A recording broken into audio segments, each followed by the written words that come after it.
Hi, I'm Paul Germain, and welcome to another session of Smart Boating. As you know, if you watched the show before, we cover a wide variety of topics, from man overboard to insurance. And the idea is to give you a little bit of information that will help you make smarter decisions and have more fun on the water. Today's show is right up that alley. It's on fuel economy, and joining me is a local, very experienced boater, Walter Riley. Walter? Hi, Paul. Hi, Walter. Walter, we got a great show here today. Great. One that's, I'm sure, on many people's mind as they go boating. But before we get into it, can you share a little bit about your boating background? Sure, Paul. I grew up in the Midwest, and I did considerable boating on Lake Michigan and Lake Huron, also lakes and rivers in Wisconsin. Moved here to the North Shore about 50 years ago. And I've had considerable time both on the water between Newburyport and Boston. I've used both Grady Whites, time on Sea Rays, and Boston Whalers. Okay.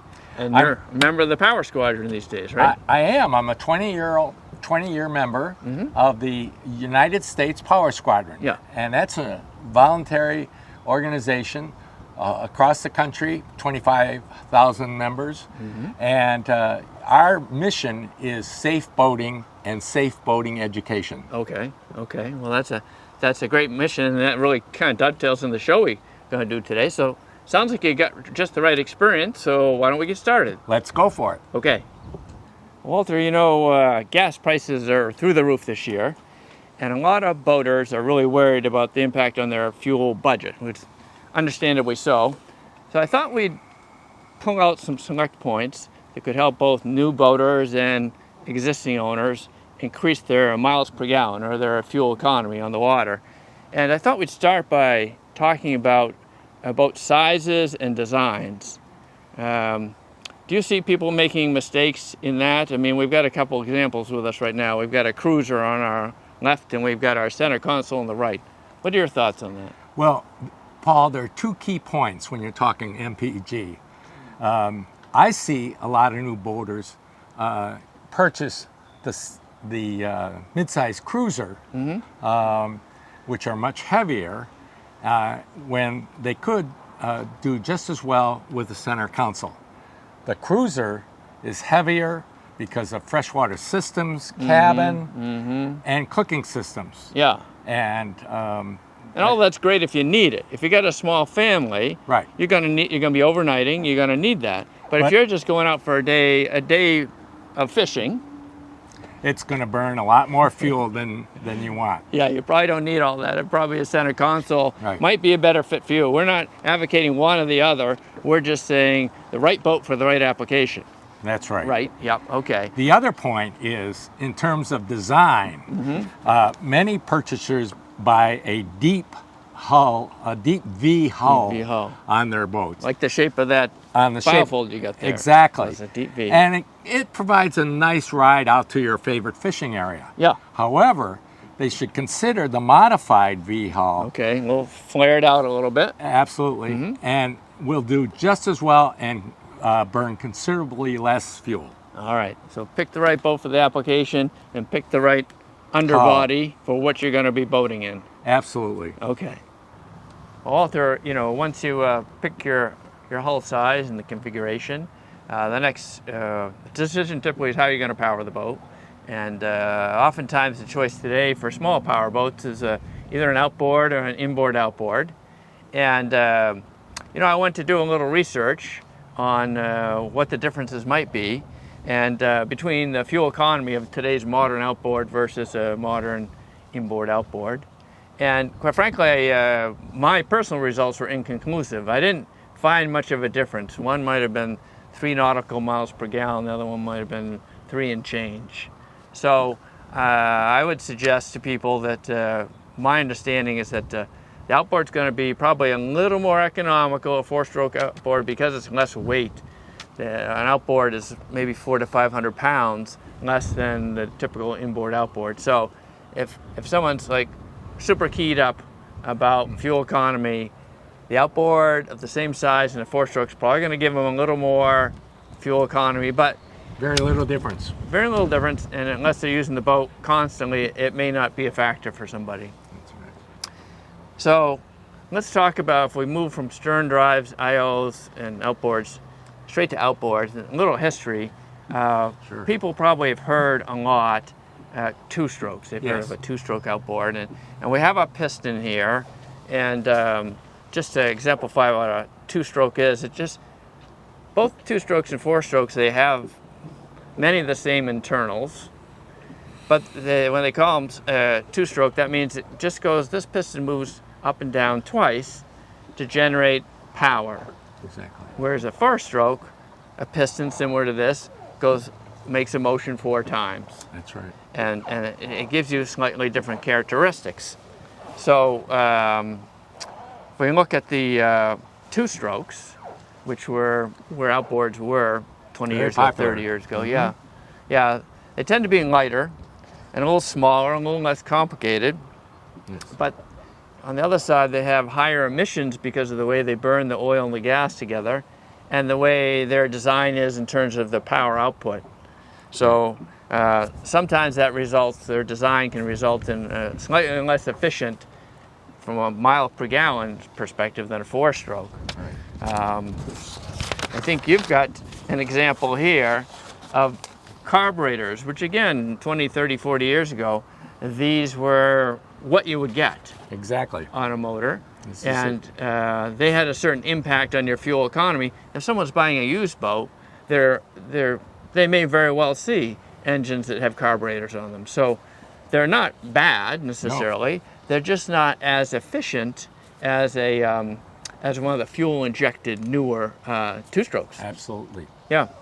How about four-strokes? So with that as kind of a foundation, what's your perspective on the four-strokes and how they fit into this miles per gallon formula, if you will? Well, Paul, the four-stroke has a fuel train assembly and a valve train. oil system. Yes. That is very much like an automobile engine. Yes.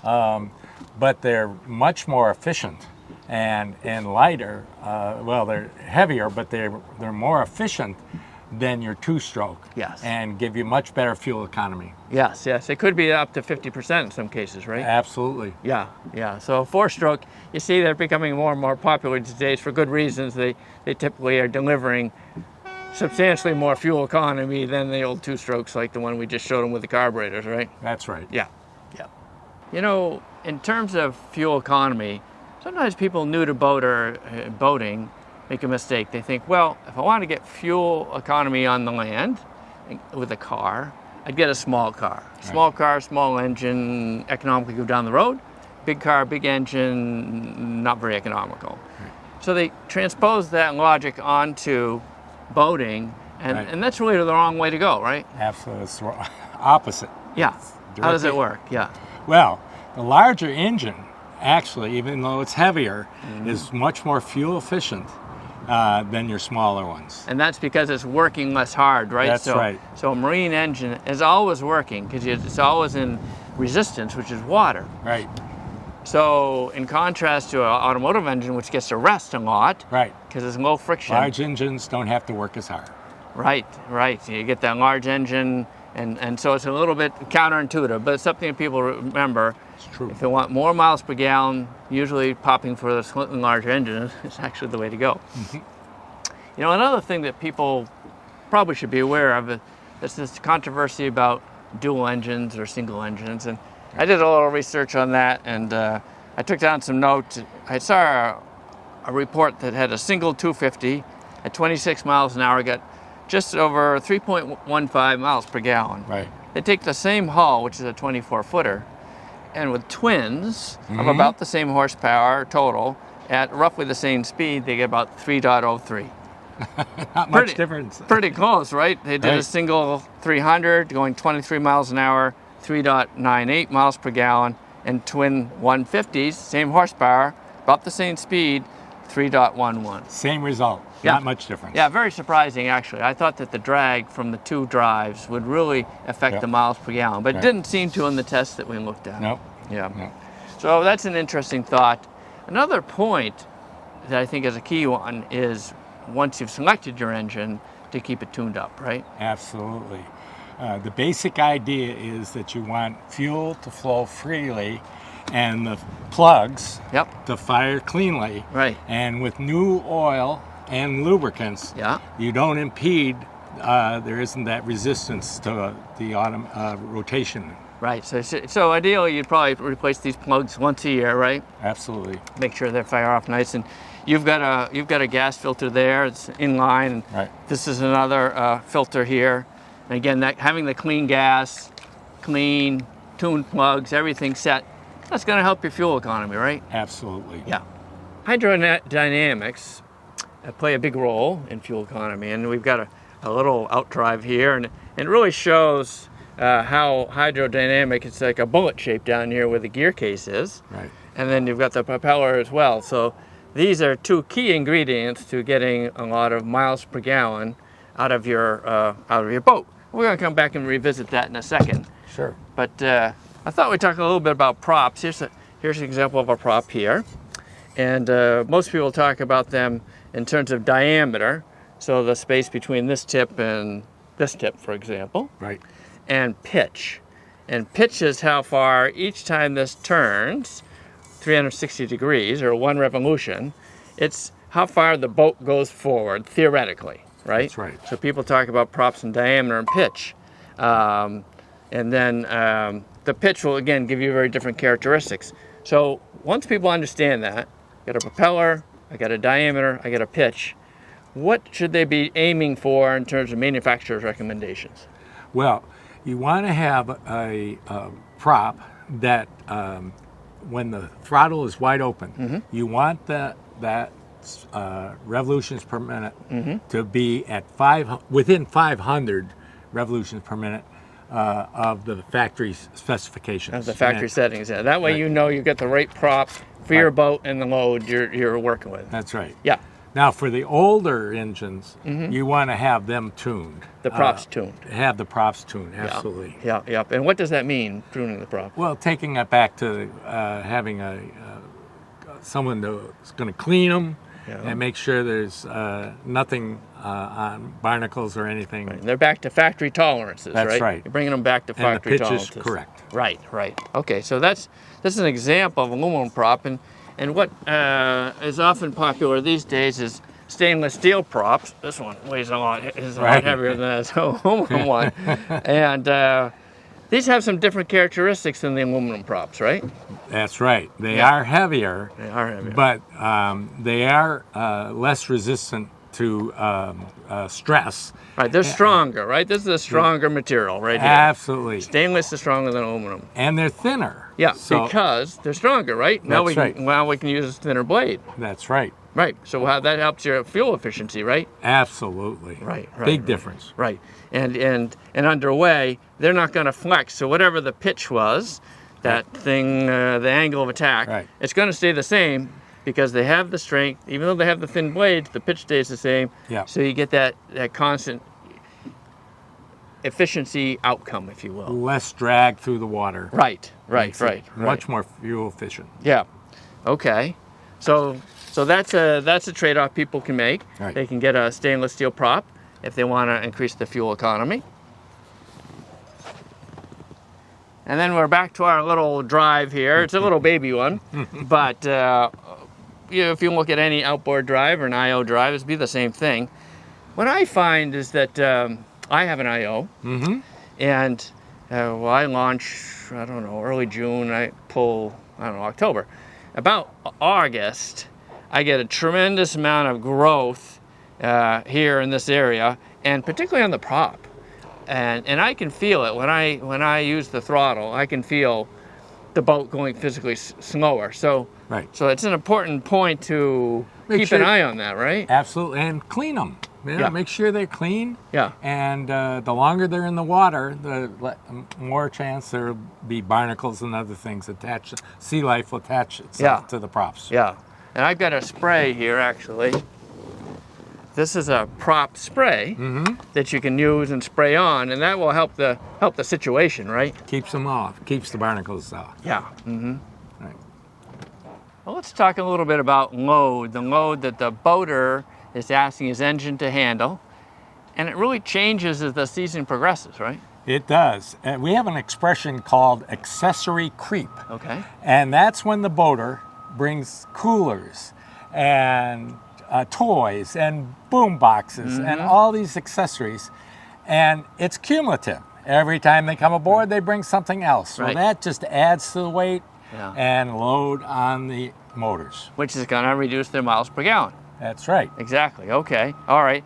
Another source that people may not really be tied into or think about are the fluids they keep on board. So you've got gas, you get water, other things. Those can add up, right? They add a lot.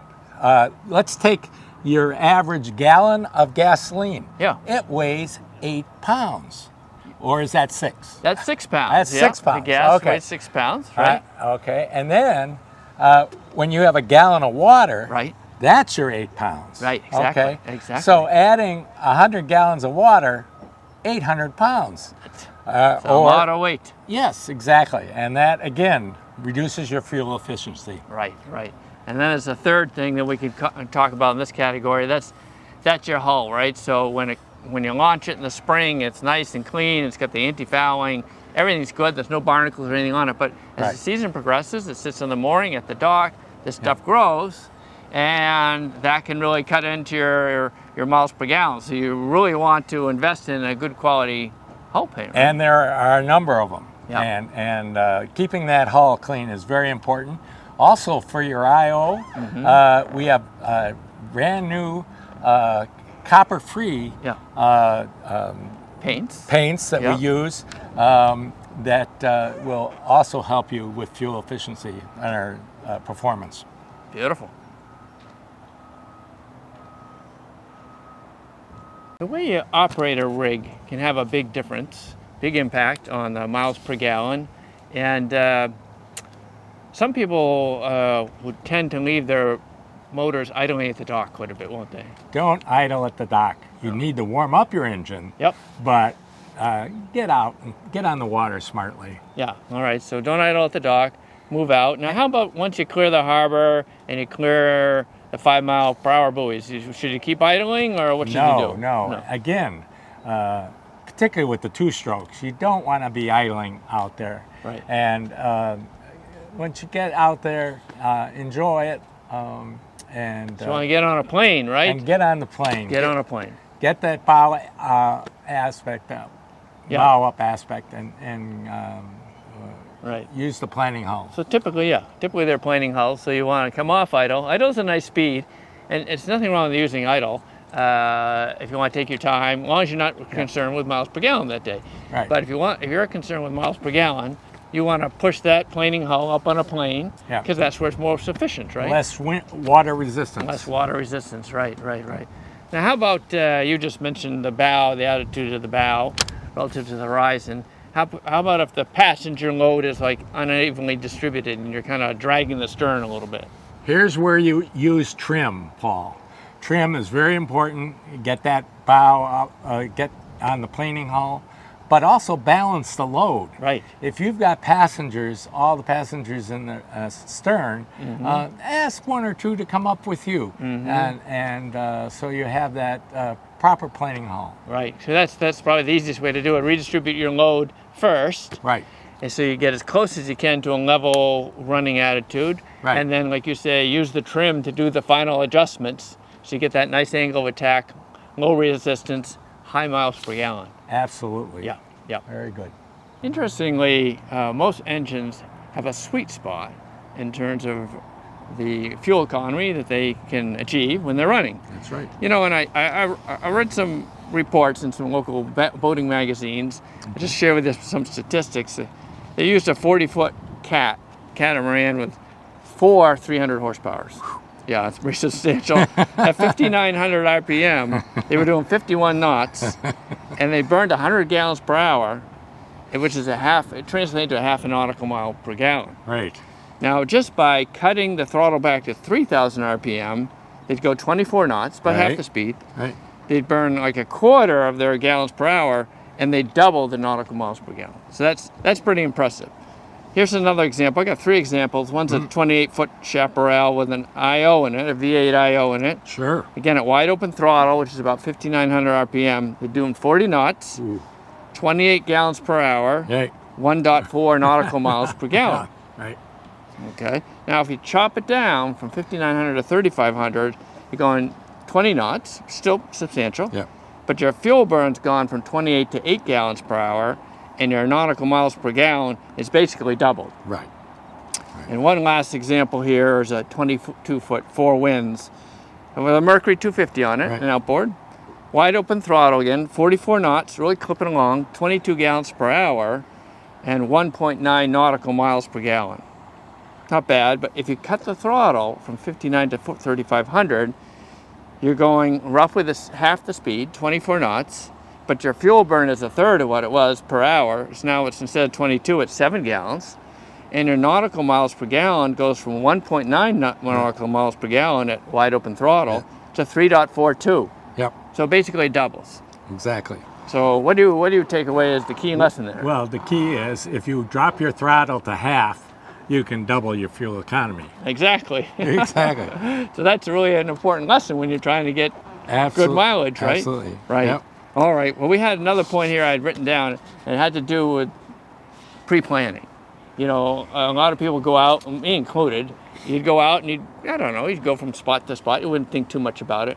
But if you're trying to maximize your miles per gallon, it's probably best to do a little pre-planning, right? That's right. But you want to have fun on the water, Right, you know? right. And so take your short trips. That's a key. Have short trips, and also you can take shortcuts, you know, direct to your destination. But always pre-plan and check your chart plotter or your charts and make sure you have enough water under the hull when you're going out there. Good point. Good point. So pre-plan, look for the shortcuts, but be safe. And you'll save money on fuel. Right. Right. Clearly. Well, Walter, it's hard to believe, but it's time to wrap up the show. And we've covered a lot of mileage, if you will, today on this topic of gas mileage. And we started with hull designs and configurations and sizes, and we talked about propellers, and we talked about sweet spots, and some various things I think will make a real difference in people's ability to get good miles per gallon out there when they're on the high seas. Do you have anything to add before we wrap up the show? Paul, I really want to thank you for letting me be your guest today. This has been very helpful, I hope. You know, there's the thing I like to do best is help boaters trim their costs. Yes. And that's one of the things that Power Squadron is very interested in.